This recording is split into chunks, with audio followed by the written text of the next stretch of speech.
Good morning. I am Nagarajan, postgraduate assistant in English. இன்றைக்கி நம்ம பார்க்க போகிற பாடம் என்னன்னு பார்த்தோம்னா question tag. What is mean by question tag? Question tag என்பது it's a short form of a question. What is short form of question?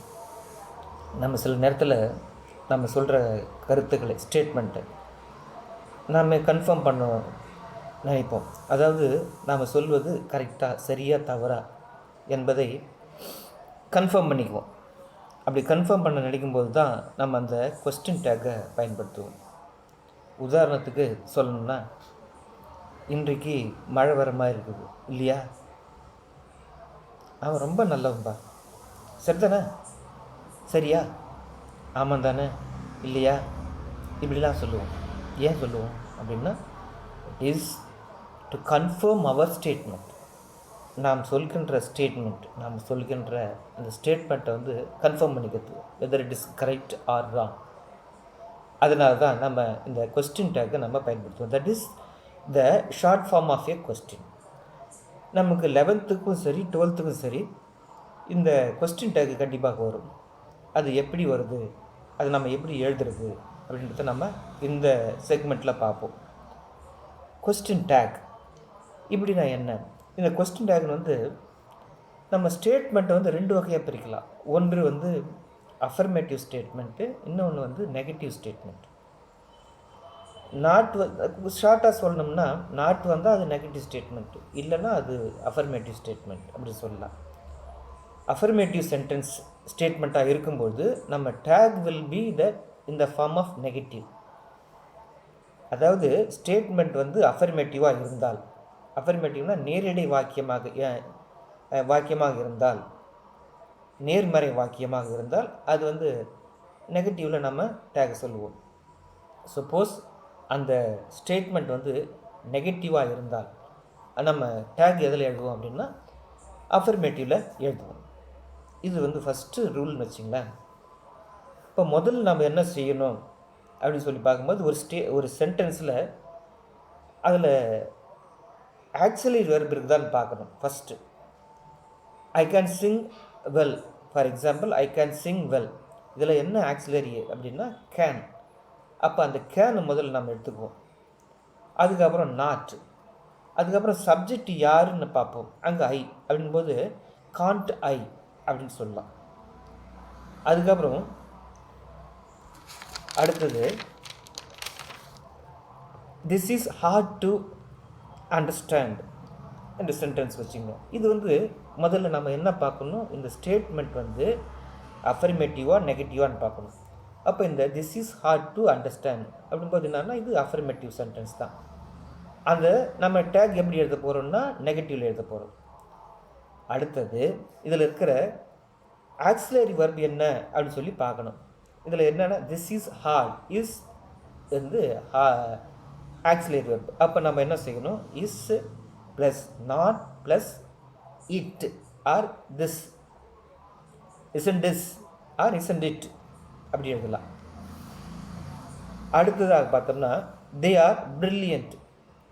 இது என்ன ஸ்டேட்மெண்ட்டு அப்படின்னா அஃபர்மேட்டிவ் ஸ்டேட்மெண்ட். அப்போ நம்ம டேக் நெகட்டிவில் எழுத போகிறோம். அப்போ அங்கே என்ன ஆக்சிலரி வெர்ப் இருக்குது, are. Are plus not plus they, subject என்ன அங்கே தே. இப்போ ஆர் அண்ட் தே, அது short form are and they அப்படின்னு சொல்லலாம். அடுத்தது ஹீ வில் கம் சூன். இப்போ இந்த வில் வரும்போது என்ன செய்யலாம் அப்படின்னா ஓன்ட் அப்படின்னு எழுதலாம், ஓன்ட் ஹீ அப்படின்ட்டு எழுதலாம். இதெல்லாம் ஆக்சிலரி வெர்போடு வருது. ஒரு சென்டென்ஸில் ஆக்சிலரி இருக்கும்பொழுது நம்ம இப்போ எப்படி சென்டென்ஸ் எழுதலாம், அதாவது டேக் எப்படி எழுதலாம் அப்படின்னு பார்த்தோம். ஆக்சிலரி இல்லாமல் மெயின் வெர்ப் மட்டும் வந்தால் நாம் என்ன செய்யணும் அப்படின்னா, அப்போ அந்த மெயின் வெர்ப்பை நம்ம பார்க்கணும். இந்த மெயின் வெர்ப்பை we can split into do plus does plus did plus. அது வேறு சப்ஜெக்ட்டு பொறுத்து தான் அந்த do plus does plus did plus அப்படின்றத நம்ம பிரிப்போம். தேர்ட் பர்சன் சிங்குலராக இருந்தால் he she it any other singular noun அப்படி இருந்தால் நாம் என்ன பண்ணலாம், அந்த வெர்பை டஸ் ப்ளஸ் அப்படின்னு சொல்லிட்டு பிரிக்கலாம். சப்போஸ் அது மாதிரி இல்லாமல் ப்ரெசண்ட்டில் வருது, சப்ஜெக்ட் வந்து ஐ, வி, யூ, தே இது மாதிரிலாம் வருது, ப்ரெசன்ட் டென்ஸில் வருது. அப்போ என்ன பண்ணலாம், டூ ப்ளஸ் சப்ஜெக்ட் வெர்ப் அப்படின்னு பிரிக்கலாம். In case of past tense அப்போ என்ன பண்ணலாம், நம்ம டிட் ப்ளஸ் த வெர்ப் அப்படின்னு சொல்லலாம். இப்போ நம்ம பார்ப்போம் அடுத்தது. She looks like an angel. She looks like an angel. அவள் பார்ப்பதற்கு ஏஞ்சல் போல இருக்கிறாள். அப்போ அங்கே ஆக்சிலரி வெர்ப் இருக்குதா அப்படின்னு சொல்லிட்டு நாம் பார்க்கணும். ஆக்சிலரி வெர்ப் இல்லை. அப்படி இல்லாத பட்சத்தில் அப்போ நாம் என்ன பண்ணணும், we have to split the verb into 2 parts. இங்கே ஷீ லுக்ஸ் அப்படின்போது அது third person singular simple present tense. அப்போ நம்ம என்ன செய்யலாம்னா டஸ் ப்ளஸ் சப்ஜெக்ட், அங்கே சப்ஜெக்ட் யாருன்னா ஷீ. அப்போ டசன் ஷீ அப்படின்னு சொல்லலாம். ஏன்னா இது வந்து அஃபர்மேட்டிவில் ஸ்டேட்மெண்ட் இருக்குது. அப்போ நம்ம நெகட்டிவில் டேக் எடுத்துகிறோம். ரைட். அடுத்தது ஐ கம் டு ஸ்கூல். இங்கே பாருங்கள், கம் அப்படிங்கும்போது ஐ ப்ரெசன்ட் டென்ஸ், இது வந்து சிம்பிள் ப்ரெசன்ட் டென்ஸ். அப்போ நம்ம என்ன பண்ணலாம், டோன்ட் ஐ அப்படின்னு பொறுக்கலாம். டூ ப்ளஸ் ஐ ஸ்டேட்மெண்ட் வந்து இங்கே அஃபர்மேட்டிவாக இருக்கிறதால டேக் வந்து நம்ம நெகட்டிவில் எழுதணும். அப்போ என்ன பண்ணலாம், டோன்ட் ப்ளை ஐ அப்படின்னு எழுதலாம். Next he finished the home work. இது என்ன டென்ஸுன்னு பார்க்கணும். ஃபினிஷ்டு த ஹோம் ஒர்க்குன்னு போது இது சிம்பிள் பாஸ்ட். Simple past. அந்த சிம்பிள் பாஸ்ட் என்ன பண்ணலாம் அப்படின் போது டிட் ப்ளஸ் வெர்ப்னு பண்ணலாம். அப்போ டிட் ஃபினிஷ் அப்படின்னு பண்ணலாம். அப்போ நம்ம டேக் எப்படி எழுதணும், டிடின் ஹீ, டிட் நாட் ப்ளஸ் அங்கே சப்ஜெக்ட் என்ன இருக்குது பார்த்தோம்னா ஹீ இருக்குது. அப்போ டிடின் ஹீ அப்படின்னு சொல்லிட்டு நம்ம எழுதலாம். ஓகே. இப்போ டேக் ஸ்டேட்மெண்ட் வந்து நெகட்டிவில் வந்தால் நம்ம என்ன செய்யணும், அப்போ நம்ம நெகட்டிவில் வரும்போது டேக் வந்து எதில் எழுதணும் அப்படின்னு பார்த்தோம்னா பாசிட்டிவில் எழுதணும். அஃபர்மேட்டிவ், இந்த ஃபார்ம் ஆஃப் அஃபர்மேட்டிவ். ஓகே. இந்த அடுத்த சென்டென்ஸ் நம்ம பார்ப்போம். She doesn't come school. She doesn't come school. அங்கே பார்த்தீங்கன்னா அது என்ன இதில் இருக்குது, நெகட்டிவில் இருக்குது. அப்போ நம்ம டேக் எதில் எழுதணும் அப்படின்னா அஃபர்மேட்டிவ் எழுதணும். That is positive. டஸ்ன்னு போது அந்த நட் எடுத்துகிட்டு டஸ் ஷீ. அடுத்தது ஐ கான்ட் சிங் வெல். இது எதில் இருக்குதுன்னா நெகட்டிவில் இருக்குது. அந்த நெகட்டிவில் இருக்கிறதால நம்ம என்ன செய்யலாம், அதை பாசிட்டிவில் டேக் எழுதணும். அப்போ என்ன பண்ணலாம், கேன் ஐ அப்படின்னு எழுதலாம். She didn't well. She didn't it well. அப்போ நம்ம என்ன செய்யலாம், அப்போ இது பாஸ்ட் டென்ஸில் இருக்குது. அப்போ டிட் ஷீ அப்படின்னு சொல்லிட்டு எழுதலாம். அடுத்தது I don't know the answer. I don't know. I that is I do not know the answer. அப்போ இது என்ன ஸ்டேட்மெண்ட் எதில் இருக்குதுன்னா நெகட்டிவில் இருக்குது. டேக் வந்து நம்ம எதில் எழுத போகிறோம், அஃபர்மேட்டிவில் எழுத போகிறோம். ஸோ அப்போ எப்படி எழுதலாம், டூ ஐ அப்படின்னு எழுதலாம். இது வரைக்கும் நம்ம பார்த்தோம்.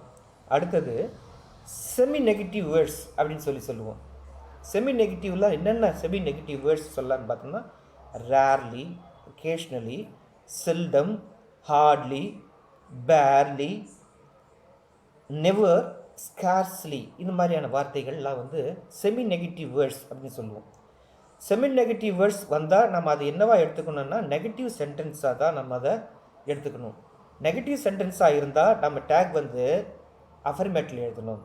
For example he rarely comes to school. அப்போ நம்ம எப்படி எழுதலாம், டஸ் ஷீ அப்படின்னு எழுதலாம். Parking tax seldom byte. இப்போ செல்டம் அப்படின் போது என்ன சொல்லணும்னா அது செமி நெகட்டிவ் வேர்ட். அது நம்ம என்ன சொல்லலாம், டஸ் இட் அப்படின்னு பிரிக்கலாம்.